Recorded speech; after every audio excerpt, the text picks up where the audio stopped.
Everyone, আজকে সব শীতের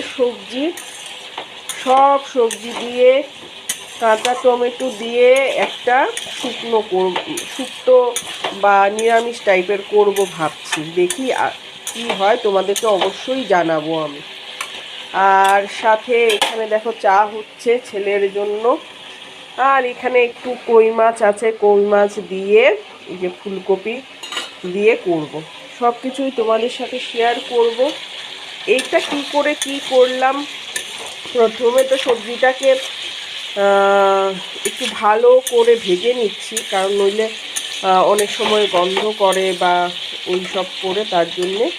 তারপর এটাকে শস্য দিয়ে একটু ঝাল ঝাল মতো করব।